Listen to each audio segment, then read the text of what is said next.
Okay, today we're going to take a look at Andrew here on the left. He used to throw when he was younger, and now he's wanting to take it back up again.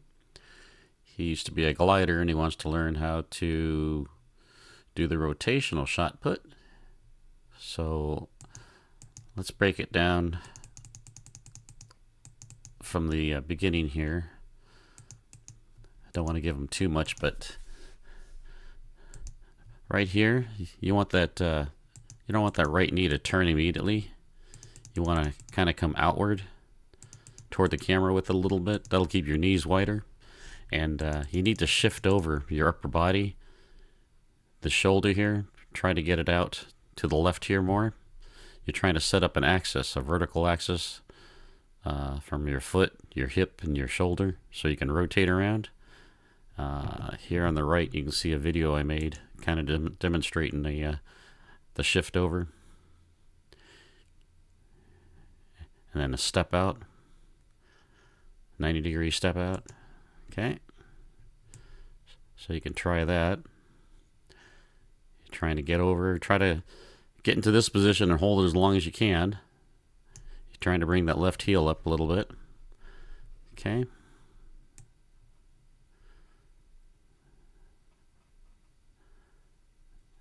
All right, now here's my daughter doing a discus when she was in high school. You can see how the knees are wide. See how the knee comes forward. This is 12 o'clock, the top of the circle here.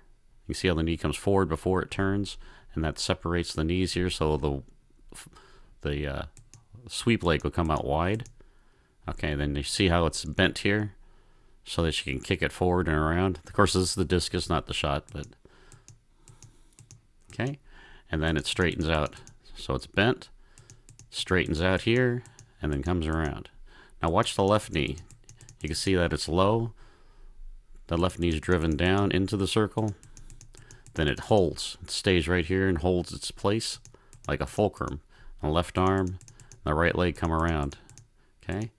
And then just as the left foot's ready to come off, that's when this right leg will bend and rotate to the center. Okay, and you see how she's landing high on the toe. Today, I would probably land a little bit lower on the foot there, more of the ball of the foot. And that brings the left leg around with the hips. Okay, so she touches down here. The left foot is about 9 o'clock. Okay, so let's take a look at you as we get to those positions. Okay, you see how you never really straighten the right leg, and you can see how close together your knees are here. So you want to get that right leg out here. I call it like kicking around the Christmas tree. And the shot could be even a little bit higher too.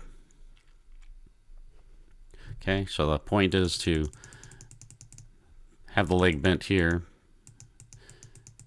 kick it around to get some momentum, and then when you get here, you want to stop that left knee and that foot toward the throwing direction. Okay, and then that'll be your fulcrum, and the left arm and the right leg will rotate around. But you see it's continuing to turn. See the heel's turning, the foot's turning. Okay, and then you come off the ground and it's almost vertical. You want to keep that knee down. Okay, and then you want to have that, remember that right leg is going to come around straight. It's bent, straight, and then bent again as it comes around and hooks around. And then here you want it to be bent. You don't want to land on a straight foot. Okay, and you're leaning a little bit too far over here. Okay, you want the chest almost on top of the thighs here. Okay, and you see the left foot is still coming around. It's trying to bend now. If you bend it, that'll make it shorter. It'll move around faster to the front. Okay, and then you see how the right foot, you're landing on the heel. Don't let the heel drop. Land, settle, one frame, and then keep turning. Okay.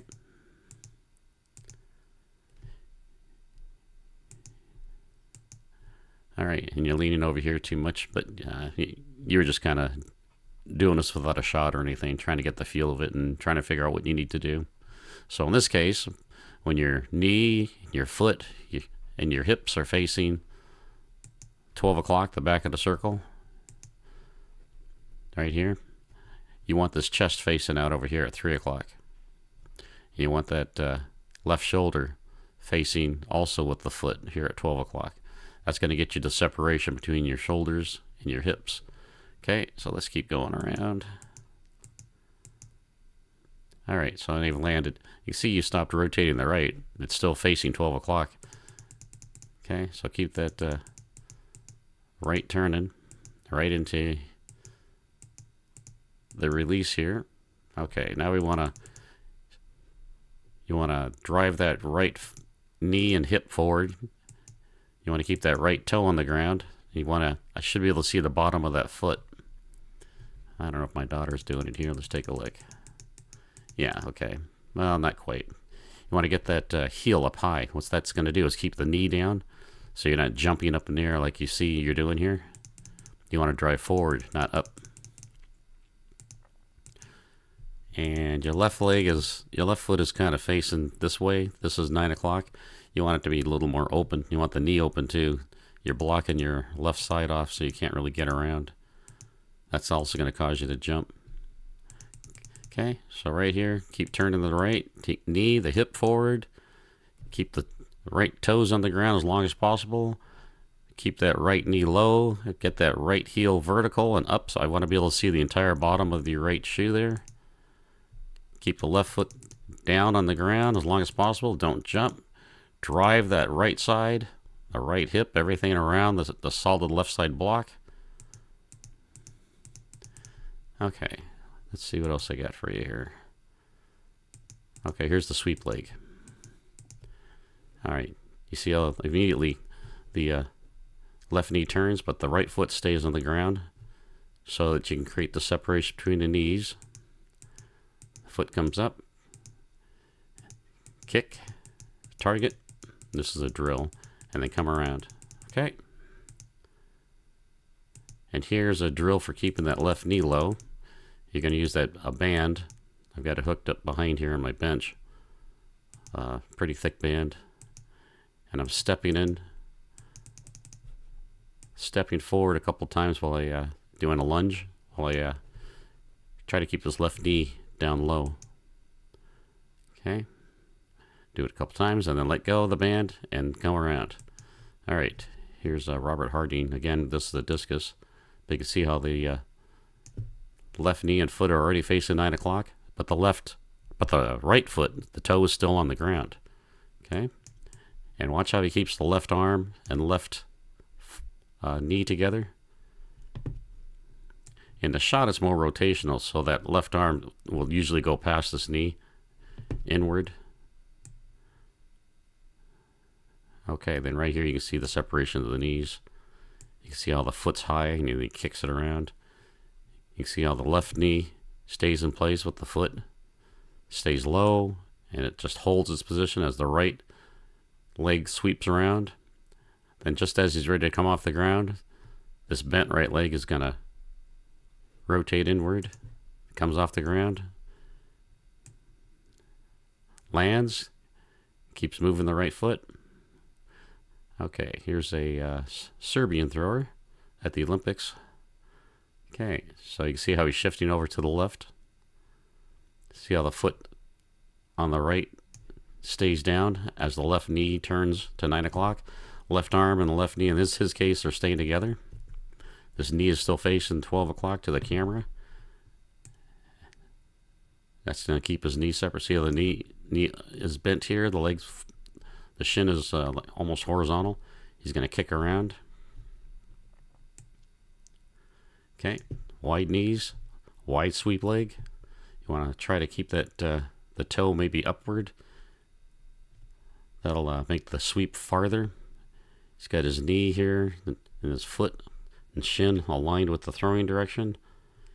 He's past it a little bit, right the center of the toe board. He's more down the left center line, or left sector line. And when he releases, I believe the shot goes that way too.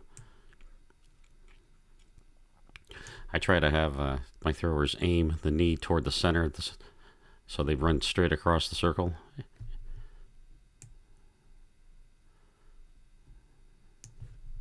Okay. See, he lands at the right. And then right here, see the hips are facing 12 o'clock. The foot and knee, hip, right side here, all facing 12.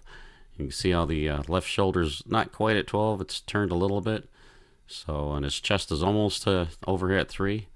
Okay. The elbow's back. The right elbow. So he's trying to get as much separation between his hips, which are now facing the camera here, and it's his shoulders, which are facing over this way, maybe about 2 o'clock. Okay, and then the left toe comes down. He's pretty open. Left foot settles right between here and here. You can see how his hips are and his shoulders almost don't have very much separation here. And then you can see the bottom of the foot, so that's going to keep this right knee low. Okay, that's what we were talking about. In your case, you don't quite keep that right foot down on the ground, so you jump up instead of rotating. Okay. All right, Andrew, if you have another video you want to send me, make some changes, and we'll take a look at it. All right, thanks. Please keep watching.